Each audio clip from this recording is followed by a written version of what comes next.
বাংলাদেশে বর্তমানে সবচেয়ে বড় যে ইস্যুগুলো আছে তার মধ্যে একটি হচ্ছে ধর্মীয় ইস্যু। কিছু মুসলিম হিন্দু ধর্মকে গালি দেয়, কিছু হিন্দু ইসলাম ধর্মকে গালি দেয়। শুরু হয় অশান্তি। বাংলাদেশ এখন শান্তির নয় অশান্তির দেশ হয়ে উঠেছে। আর চিন্ময় কৃষ্ণ দাসকে গ্রেফতারের পর পরিস্থিতি এতটাই অস্বাভাবিক হয়েছে যে ধারণা করাই যায় যে গৃহযুদ্ধ আসন্ন। আজ আমার চ্যানেলের সাবস্ক্রাইবার অনেক কমতে চলেছে, কিন্তু তা নিয়ে আমার বিন্দুমাত্র কোনো মাথা ব্যথা নেই, কারণ যা সঠিক তা প্রকাশে কোনো বাধা নেই।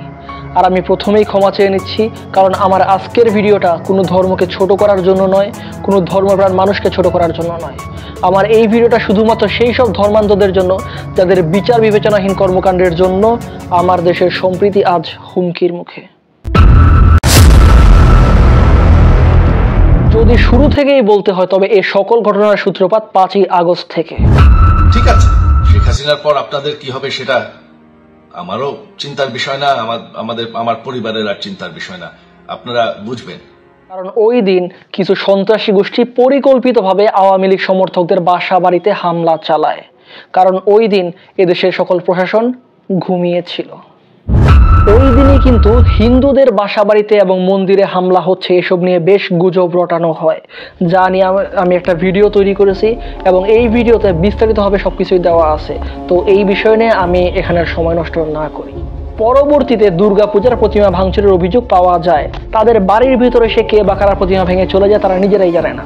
প্রতিবাদ শুরু হয় ফেসবুকে এবং মুসলিমদের মন্দির পাহারার বিষয়টা নিয়ে অনেক হিন্দুরা সাপোর্ট দিলেও অনেক হিন্দুরাই কিন্তু এ বিষয়ে নেতিবাচক মনোভাব প্রকাশ করে এবং প্রশাসন যখন প্রতিমা পাহারা দিচ্ছিল এবং পূজা মণ্ডপে পাহারা দিচ্ছিল তখনও কিন্তু ফেসবুকে এসব হিন্দুদের, মানে সবার কথা আমি বলতেছিলাম, আমি আগেই কিন্তু বলছি যে আমি সবার কথা বলতেছি না, এসব ধর্মান্ধ কিছু হিন্দুদের আবেগী পোস্টে ফেসবুক ভরে উঠে যে প্রতিমা কেন পাহারা দিতে হবে, মানে পাহারা না দিলেও সমস্যা, পাহারা দিলেও সমস্যা।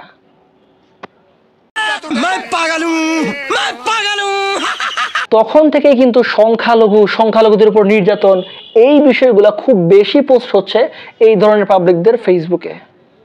কে করছে ভাই তোমাদের নির্যাতন? হিন্দু বৌদ্ধ খ্রিস্টান ঐক্য পরিষদ গঠন করা হলো, তো আমরা মুসলিমরা নাই কেন? আমাদের দোষটা কি? আমরা তো প্রথমেই বাদ, তোমরা 3 ধর্ম মিলে ঐক্য পরিষদ গঠন করছো, আমরা মুসলিমরা দোষটা করলাম কি? মানে ইনডাইরেক্টলি বোঝানো হইতেছে যে আমরা মুসলিমরাই শত্রু, কিন্তু কেন শত্রু উই ডোন্ট নো। মানে একজন মুসলিম বা কয়েকজন মুসলিম যদি প্রতিমা ভাঙচুর করে তাহলে সব মুসলিমরাই খারাপ, কয়েকজন মুসলিম যদি অন্য কোনো ধর্মের বিরুদ্ধে কথা বলে তাহলে সকল মুসলিমরাই খারাপ। খুব লজিক্যালি একটা কথা। আর সমাজে যে বর্তমানে আমরা হিন্দু মুসলিম বৌদ্ধ খ্রিস্টান সবাই যে আমরা কাঁধে কাঁধ মিলিয়ে চলতেছি, এইসব কি? এইসব ফাও। এবার আসি বর্তমানে সবচেয়ে বড় ইস্যু নিয়ে, চিন্ময় কৃষ্ণ দাস গ্রেফতার। হিন্দু গোষ্ঠীরা এখানে আমাদের গাড়িটা ভাঙচুর করছে, হঠাৎ করে স্যার আমাদের গাড়িগুলো ভেঙে ফেলছে, কোনো দোষ নেই। গত 25 অক্টোবর বিকেলে চট্টগ্রাম নগরের লালদিঘি ময়দান মাঠে 8 দফা দাবি আদায়ের লক্ষ্যে সমাবেশের ডাক দেন চিন্ময় কৃষ্ণ দাস। এতে সবচেয়ে বেশি আলোচনায় আসেন তিনি। যাই হোক, এটা ব্যাপার না, একজন স্বাধীন দেশের নাগরিক হিসেবে আপনি অবশ্যই সমাবেশের ডাক দিতেই পারেন বা সমাবেশ করতেই পারেন, এই অধিকার অবশ্যই আপনার আছে।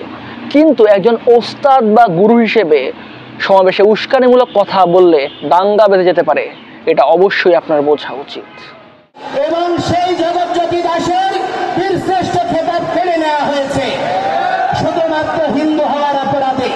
भाई कुछ ज्यादा नहीं हो गया, मतलब कुछ भी।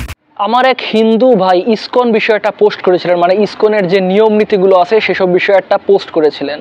তো সেই নিয়মগুলোর মধ্যে একটা নিয়ম ছিল যে ইসকন যারা আছেন তারা কখনোই কোনো পরনারীর দিকে দৃষ্টি দিতে পারবেন না বা পরনারীকে স্পর্শও করতে পারবেন না।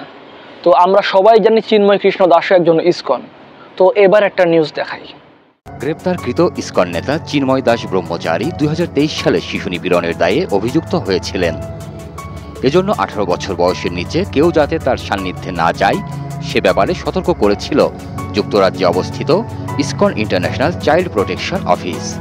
ইসকন ইন্টারন্যাশনাল চাইল্ড প্রোটেকশন অফিসের চিঠিতে শিশু নিপীড়নের অপরাধে তার উপর সাময়িক বিধিনিষেধ আরোপ করা হয়। ওই চিঠিতে চিন্ময় দাসকে কিছু সময়ের জন্য কীর্তন করতেও বিধিনিষেধ আরোপ করা হয়। আমি আবারও বলতেছি, আমি কোনো ধরনের ধর্ম অবমাননা করতেছি না। ধর্ম কখনো খারাপ শিক্ষা দেয় না। যে অপরাধ করে সে নিজেই অপরাধী, তার জন্য ধর্ম দায়ী নয়। ধর্ম কখনোই খারাপ শিক্ষা দেয় না। জাতির জনক বঙ্গবন্ধু শেখ মুজিবুর রহমান যেই বাংলাদেশ গড়েছেন, সেই বাংলাদেশের হাল ধরেছেন জননেত্রী মাননীয় শেখ হাসিনা। ইসকন যে আন্দোলন করছে বাংলাদেশ সরকারের বিরুদ্ধে নয়, ইসকন যে আন্দোলন করছে শেখ হাসিনার সরকারকে শক্তিশালী করার জন্য। আমরা হিন্দুরা কোন রাজনৈতিক দলের দালাল নই। আপনি একটু বাইরে গিয়ে আবার ঢুকেন, আমরা আপনাকে দাঁড়ায় সম্মান করি। এবার আমার একটা প্রশ্ন রইল তাদের জন্য যারা উনার পক্ষে আন্দোলন করছেন, বিশৃঙ্খলা করছেন এবং উনার পক্ষে ফেসবুকে লিখছেন। জুলাই মাসে শৃঙ্খলা বিরোধী কর্মকাণ্ডের জন্য চিন্ময় কৃষ্ণ দাস সহ আরো কয়েকজনকে ইসকন থেকে বহিষ্কার করা হয়। এই বিষয়ে আপনাদের মতামত কি, বা এই বিষয়ে আপনারা কি বলবেন? হ্যাঁ, এটা সত্য যে উনি বন্যার সময় খাদ্য বিতরণ করেছিলেন, ত্রাণ বিতরণ করেছিলেন। এবার আমার আরেকটা প্রশ্ন যে কেউ একজন ভালো কাজ করে, তো সে যদি পরবর্তীতে কোনো অন্যায় অপরাধ করে তাহলে তাকে তার শাস্তি হবে না বা তাকে শাস্তির আওতায় আনা যাবে না, এটা কোন শাস্ত্রে লেখা আছে? আমি জানি যে এবার তারা বলবে যে বাংলাদেশের তো অনেক মাদ্রাসায় হুজুরের রূপ ধরা কিছু কুলাঙ্গার বলাৎকারের ঘটনা ঘটিয়েছে বা অনেক অপকর্ম ঘটিয়েছে। তো সেক্ষেত্রে আমি বলবো যে তাদেরকেও কিন্তু শাস্তির আওতায় আনা হয়েছে। আর তাদেরকে বাঁচানোর জন্য আমরা মুসলিমরা রাস্তা অবরোধ করিনি, গাড়ি ভাঙচুর করিনি, কোনো হত্যাকাণ্ডও ঘটাইনি। We are not same bro. Chinmoy Krishna দাসের উপর রাষ্ট্রদ্রোহ মামলাটা কেন হয়েছে তা আমাদের কারোরই অজানা নয়। তবে এটা অবশ্যই অজানা মামলাকারীকে দল থেকে অব্যাহতি দেওয়ার দ্বারা বিএনপি কি বুঝাতে বা কি প্রমাণ করতে চাচ্ছে। সপ্তাহখানেক আগে ইসকন বিরোধী একটা ফেসবুক পোস্টকে কেন্দ্র করে চট্টগ্রামের হাজারীগলিতে 60টি মুসলিম দোকান ভাঙচুর করে হিন্দু উগ্রবাদী সন্ত্রাসীরা। চট্টগ্রামের একটা মসজিদেও অযথাই ভাঙচুর করা হয়। অবশ্যই এটা বাংলাদেশের নতুন নয়, এভাবে বহুবার আগেও হিন্দুদের দোকানপাটেও ভাঙচুর করা হয়েছে। সম্ভবত বছর 2 বছর আগের ঘটনা, এক মুসলিম যুবক দুর্গাপুজোর সময় পূজা মণ্ডপে পবিত্র কুরআন রাখায় কিছু মুসলিম সন্ত্রাসীরা কোনো প্রকার যাচাই বাছাই ছাড়াই ওই পূজা মণ্ডপে হামলা এবং ভাঙচুর চালায়। এখানেও কিন্তু একটা বিরাট ষড়যন্ত্রের গন্ধ পাওয়া যায়। কোরআন রাখতে যাওয়া ব্যক্তির পেছনে পেছনে সিসি ক্যামেরার ছুটে চলা। কুমিল্লার অদ্ভুত সেই সিসি ক্যামেরা কয়েকশো মিটার পর্যন্ত দুর্বৃত্তকে ফলো করে মন্দিরে পর্যন্ত ঢুকে গিয়েছিল। গতকালকের ঘটনা, চিন্ময় কৃষ্ণকে জামিন মঞ্জুর না করে কারাগারে পাঠালে আদালত চত্বর ঘেরাও, গাড়ি ভাঙচুর এবং একজন আইনজীবীকে পিটিয়ে ও কুপিয়ে হত্যার ঘটনা ঘটে। মেইন রোড থেকে ধরে নিয়ে গিয়ে মেটর গলির ভিতরে ইচ্ছামতো কোপাইছে। এসব বিষয়ে আপনি কি বলবেন? অনেকেই ফেসবুকে পোস্ট করছেন যে গতকাল হিন্দুদের আন্দোলনে শহরবাসী হামলা দিয়েছে। আরে ভাই, আপনারা দিনের পর দিন বিক্ষোভ করবেন, ভাঙচুর করবেন, আন্দোলন করবেন, আর সবাই শুধু তাকায় তাকায় দেখবে, কেউ কিছু বলবে না। এত প্রীতি তো নাই। আপনাদের জন্য রাস্তাঘাটে মানুষ চলাচল করতে পারছে না, গাড়ি চলতে পারছে না, মানুষ ব্যবসা করতে পারতেছে না। আপনারা যা ইচ্ছা তাই করতেছেন। গতকালও আপনারা গাড়ি ভাঙচুর করছেন, একজনকে পিটিয়ে হত্যাও করছেন, আর তারা শুধু তাকায় তাকায় দেখবেই। আপনারা সীমা অতিক্রম করছেন, তাই বাধা পাইছেন। আর বর্তমানে যে সারা বাংলাদেশ আপনাদের বিরুদ্ধে চলে গেছে, তার জন্য দায়ী আপনারাই। আমি আবারও বলতেছি, আমি সব হিন্দুদের কথা বলতেছি না, আমি শুধু ওই সব হিন্দুদের কথা বলতেছি যাদের বিচার বিবেকহীন কর্মকাণ্ডের জন্য বিশৃঙ্খলা ঘটতেছে। বর্তমানে সবার অভিযোগ ইসকনদের বিরুদ্ধে থাকলেও আমার অভিযোগটা এখনো সনাতনী জাগরণ মঞ্চের দিকেই। বিভিন্ন সনাতনী সংগঠনের পক্ষ থেকে তার গ্রেপ্তারে নিন্দা জানিয়ে বিবৃতি দেওয়া হলেও নীরব রয়েছে তার নিজের সংগঠন ইসকন। এই সংগঠন নিয়ে সুষ্ঠু তদন্ত এবং দোষীদের দৃষ্টান্তমূলক শাস্তির ব্যবস্থা করা হোক। আর এটা চিন্ময় কৃষ্ণ দাস নয়, অন্য কেউ। তাই দয়া করে কেউ গুজব ছড়াবেন না। কিন্তু সেই চিন্ময় কৃষ্ণ দাসকে ধরে নিয়ে গেলে বাংলাদেশের জিহাদি সরকার, তারপর থেকে তার আর দেখা নেই। তাহলে কি পুরো শেষ করে দেওয়া হলো হিন্দুদের প্রধান মুখকে? সমস্ত হিন্দু ভাই বোনদের উদ্দেশ্যে বলছি যে এটা কোনো ধর্মীয় আন্দোলন নয়, বরং রাজনৈতিক ফাঁদ। দয়া করে এই ফাঁদে আপনারা পা দেবেন না।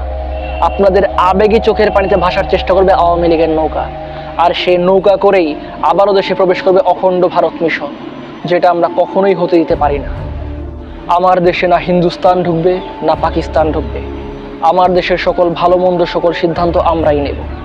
বিদেশি কাউকে নাক গলানোর সুযোগ দেব না। সকল হিন্দু মুসলিম ভাই বোনদেরকে বলতেছি যে কে স্বর্গ বা নরকে যাবে আর কে বেহেশত বা দোজখে যাবে তা নিয়ে আপনাদের ভাবার দরকার নেই। আপনারা নিজের ধর্ম পালন করুন এবং অন্য ধর্মকে অবমাননা করা বন্ধ করুন। আমরা হিন্দু মুসলিম আমরা সবাই ভাই ভাই। আমাদের বাংলাদেশে আমরা হিন্দু মুসলিম বৌদ্ধ খ্রিস্টান আমরা সবাই ভাই ভাই। আমরা সবাই মিলেমিশে কাঁধে কাঁধ মিলিয়ে চলব। আমাদের সবার অন্তরে একটাই স্লোগান হোক যে ধর্মটাকে হৃদয়ে ধর, বাইরে বেচা বন্ধ কর।